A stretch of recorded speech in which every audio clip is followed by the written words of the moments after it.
เขามาคุยเป็นยังไงตอนนี้อยากมีคนคุยว่าน้องละอยากมีอยากมีเลย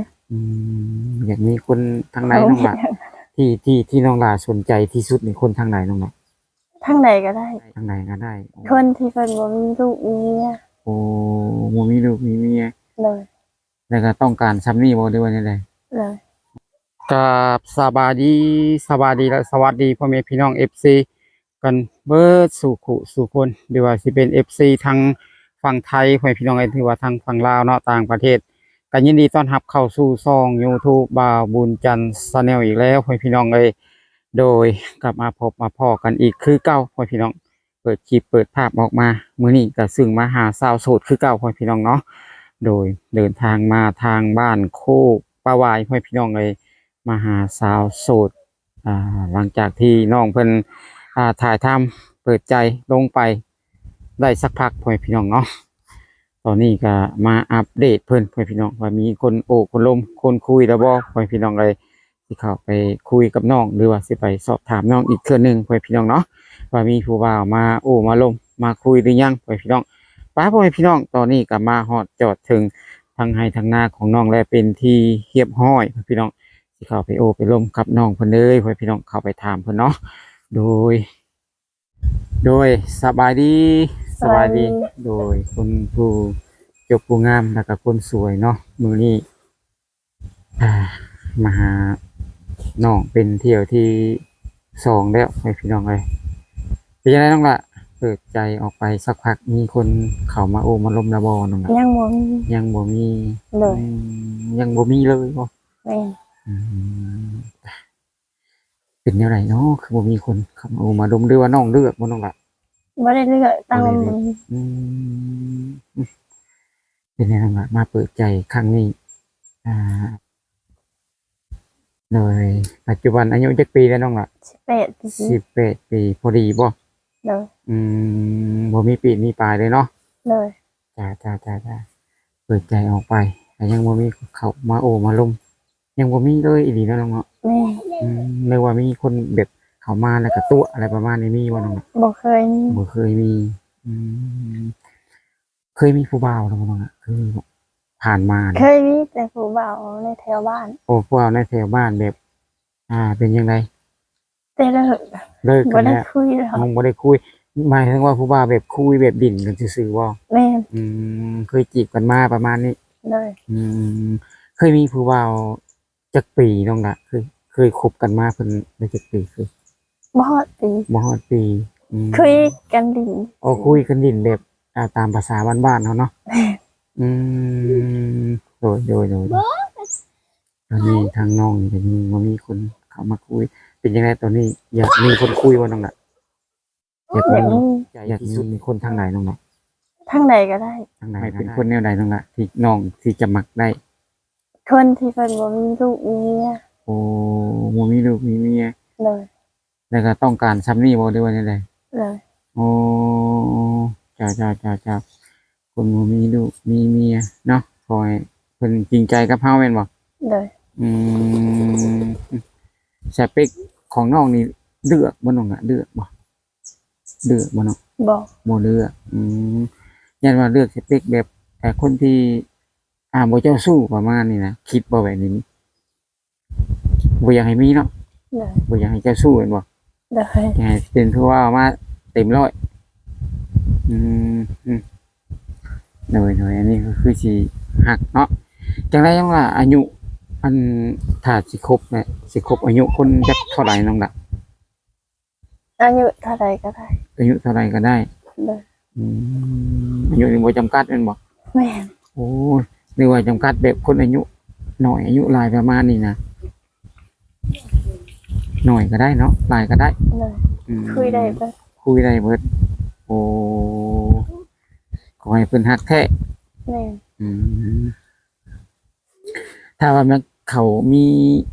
ทางหนุ่มๆทางฝั่งไทยได้ซะน้องละแบบอายุหลายๆ40 50 60ประมาณถ้าเพิ่นทักทายมาเนี่ยสิคุยกับเพิ่นได้บ่ได้คุยได้เข้าใจกันหรือว่าจะเอาไปเป็นครอบครัวบ่เดือนนี่แหละ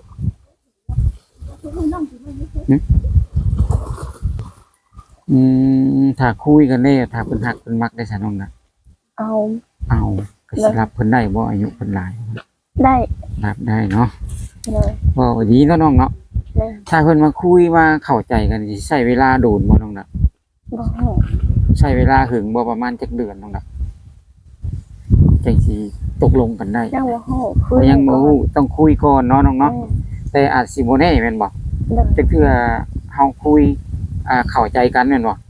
อาจสิไปภายในไว้นี่แม่นบ่ เลย อืมโดยถ้าว่าคุยกันตกลงกันถ้าทั้งเป็นทั้งหนุ่มไทยเนาะอันนี้เปรียบเทียบเป็นหนุ่มไทยเนาะ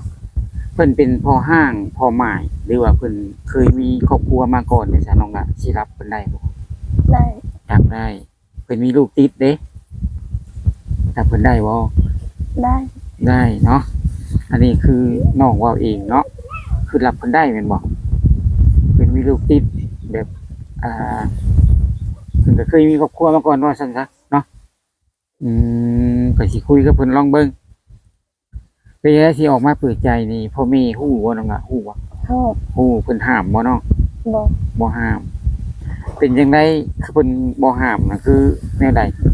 หรือว่าน้องนี่หาแฟนบ่ได้จังซี่บ่ แม่น อืมเป็นแนวใดน้องล่ะเพิ่นคือบ่มีคนมาโอ้มาลมมาจีบอยากถามเนาะอยากถามความในใจของน้องคิดแบบใด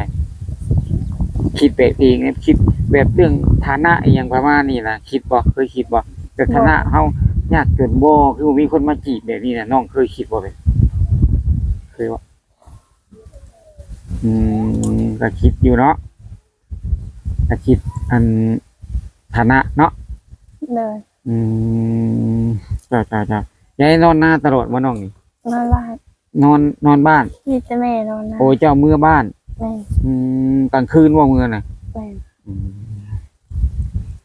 โอ้ยมื้อกลางคืนแต่ยามเว้นเนี่ยมานาเนาะน้องเนาะ แม่น แม่ไปไสมื้อนี้ เพิ่นไปชวน โอ้ไปสวนไปขุดไปเฮ็ดหยังสวนจังไดสวนมันหรือว่าสวนมัน แม่น พ่นหมดแล้วว่าน้องล่ะ เบิดเลย เบิดแล้ว ไปอันนั้น ไปแนวใดนี่ไปสวนไปแนวใดไปเฮ็ดหยัง ไปเฮ็ดเพิ่นสิปลูก โอ้ยสิปลูกไม้ แม่น เอาไปยุกล่องประมาณนี้เฮ็ดขวยบ่ เด้อ โดยนี่ก็คือเว่าน้ำเรื่องน้ำครอบครัวพ่อแม่พี่น้องเลยเนาะตอนนี้ก็มาถามน้องเพิ่นแม่พี่น้องเนาะตอนนี้ยังไงตอนนี้เปิดใจ แม่น ร้อยว่าดือว่าจิกไปเท่าไหร่100%วะ เด้อ แต่โสดนี่ก็โสดเนาะ100%โอ้เป็นไงน้องคิดอายบ่เดือเนี่ยไรคิดเวลาถ่ายคลิปออกไปนี่น้องอายบ่ หาย โอ้น้องยังไงอายเนาะ เลย แต่ก็ว่าอายนี่หมายถึง อยากมาเปิดนี่ก็บ่มีคนมาโอ้มาล้มเนาะก็อยากเปิดทั้งให้โซเชียลได้เห็นแม่นบ่ เลย เพราะว่าตอนนี้น้องบ่มีคนมาคุยก็เลยอยากเปิดใจว่าเนาะ เลย นี่ก็มาถามเบิ่งปล่อยพี่น้องเลยแต่ในมือน้องหล่าเฮ็ดหยังน้องหล่าเฮ็ดในนานี่เฮ็ดหยังบ่ บ่ได้เฮ็ดหยังเล บ่ ย ได้เฮ็ดห สิ ยังออกมานาบ่ได้ปลูกผักปลูกหยังบ่ ปลูก ผักนี่ปลูก เลย อ๋อหดยามมือแดงเนาะน้องผู้นี่เป็นคนมีพี่น้องจักคนน้องล่ะ มีหาคน 5 คน เอื้อย น้องล่ะเป็นคนที่เท่าไหร่น้องล่ะ คนถ้าเป็นลูกหลาน โอ้คนที่ห้าเลยชุดท้ายเลยเนาะโอ้ลูกสาวละนี่พี่น้องเอ้ยก็เลยยังบ่มีครอบครัวนำหมู่เป็นจังไดเอ้ยอ้ายน้องมีครอบครัวกันเบิดแล้วบ่ มี มีแล้วยังแต่เจ้าผู้เดียวอ่ะนี่ เลย ตอนนี้ลูกสาวหลานสิเลี้ยงแม่ได้นี่เห็นบ่ ต้องเลือกน้องล่ะต้องเลือกหาคนที่ว่าที่เหมาะสมเนาะคนที่จะมาพาเฮามาเฮ็ดมาสร้างประมาณนี้เนาะ เลย เลือกแบบนี้บ่ แม่น หรือว่าเลือกคนรอบ่ เลือกคนที่ว่าที่มาดูในครอบครัวเฮาได้เนาะน้องเนาะ แม่น สิเป็นคนไทยคนอยู่ไสก็ได้แต่เนาะบ่เลือกเนาะก็ขอให้เพิ่นฮักแท้ เลย หรือว่าจริงใจเท่านั้น แม่น เดี๋ยวได้ยังไงครับ อ่าเป็นกำลังใจให้เนาะน้องเนาะ เลย อันนี้ก็ถือว่าน้องนี่ก็อ่ายังบ่มีประสบการณ์เนาะเรื่องที่ว่าอยากมีครอบครัวแม่นบ่ แม่น เรื่องที่มีครอบครัวมานี่ก็ยังบ่มีประสบการณ์ยังบ่เคยการแต่งงานมาก่อนยังบ่เคยผ่านเนาะน้องเนาะเป็นสาวโสด100%พ่อพี่น้องสาวน้อยวัย18ปีเรียนจบห้องมหยังน้องล่ะ ปสอง ปสอง เลย อ่านหนังสือได้บ่ลูก กลับบ่ได้ปานใด โอ้ปสองรุ่นนี้ก็อ่านก็ขึ้นกับผู้ที่ว่าเก่งเนาะ แม่น นี่แต่ส่วนใหญ่ก็สิบ่มีไผเก่งปานใดดอกปสองนี่เนาะก็สิอ่านได้เป็นบางข้อแม่นบ่ก็บ่ทั่วเบิดเนาะ เลย เขียนชื่อตัวเองได้ ได้อยู่ จ้ะโอ้ยพี่น้องเอ้ยบ่คิดอยากไปเฮ็ดงานเหตุการณ์บ่น้องล่ะคิดอยู่บ่ คิดอยากไปอยู่ คิดอยากไปไสน้องล่ะทำงานอยู่ไส อยู่ไทย อยู่ไทยเป็นยังไงคือมุ่งมั่นใจอยากไปไทยอะถามตอบแล้วบ่น้องล่ะคือว่าบ้านเฮามันจังไดบ่มีงานบ่ แม่น โอ้บ้านเฮานี่หมายถึงว่าบ่มีงานมีการเฮ็ดก็เลยอยากไปไทยบัดนี้ แม่น เคยไปบ่หรือว่าอยากไป บ่เคย ยังบ่เคยแต่อยากไป เลย อืมยังบ่เคยไปจักเทื่อแต่อยากไปเด้อพี่น้องเอ้ยอยากไปลองเบิ่งเนาะอยากมาเฮ็ดงานแม่นบ่เฮ็ดงานชอบงานหยังแบบไหนชอบงานแบบไหนหรือว่ามักงานแบบไหนน้องล่ะ มาเฮ็ดงานบ้าน เป็นงานบ้าน อืมงานบ้านนี่ก็หมายถึงว่าถูบ้านซักผ้ารีดผ้าทำกับข้าวประมาณนี้เนาะ แม่น อืมน้องเฮ็ดไร่บ่ภายนี่ภายเฮ็ดเป็นบ่ เป็น โอ้เฮ็ดเป็นเนาะทำกับข้าวซักผ้าถูรีดผ้าประมาณนี้เนาะ แม่นเคยเฮ็ดอยู่ บ่เคยเฮ็ดอยู่เคยเฮ็ดน้ำเพื่อนนี่บ่ บ่ ใช่จ้ะ อยู่นำสาว โอ้เคยเฮ็ดน้ำนาชาว แม่น ก็เลยตอนนี้ก็น้องก็เลยอยากเฮ็ดงานภายนี้ แม่น โดยพ่อแม่พี่น้องเอ้ยทางน้องเพิ่นนี่ก็อยากทำงานแบบงานบ้านให้พี่น้องถ้าพี่น้องท่านใดสนใจเนาะน้องเนาะอยากจะเอาไปเพิ่นอยากเอาเพิ่นไปทำงานบ้านให้พี่น้องทางน้องเพิ่นนี่ก็ถนัดด้านนี้ให้พี่น้องเนาะถนัดด้านทางงานบ้านให้พี่น้องซักผ้ารีดผ้าทำกับข้าวแม่นบ่น้อง แม่น ถนัดเลยเป็นเลยตัวนี้เนาะบ่ต้องฝึกสอนแม่นบ่ เลย โดยถ้าพ่อแม่พี่น้องท่านใดสนใจอยากจะเอาเพิ่นไปทำงานพ่อแม่พี่น้องเพิ่นก็ติดต่อมาหาทางช่อง YouTube บ่าวบุญจันทร์ Channel ได้พ่อแม่พี่น้องเนาะก็ยินดีที่จะเป็นสะพานบุญให้พ่อแม่พี่น้องนะเนาะตอนนี้ทางน้องเพิ่นก็เปิดใจแน่หรือว่าเปิดหูเปิดตาหรือว่าเปิดทุกอย่างพ่อแม่พี่น้องเนาะเพราะว่าเปิดอยากให้คนมาหับไปเฮ็ดงานนี่เนาะบัตรเบอร์มีหรือว่าน้องละพาสปอ บ่ ร์ตยังบ่มีต้องเฮ็ดเนาะน้องเนาะ เลย ต้องทำถ้าสิไปต้องทำพาสปอร์ตเพราะว่า18ปีแล้วทำได้เนาะน้องเนาะ แม่น อืมโอเคพ่อแม่พี่น้องก็สิบ่รบกวนเวลาของน้องเนาะ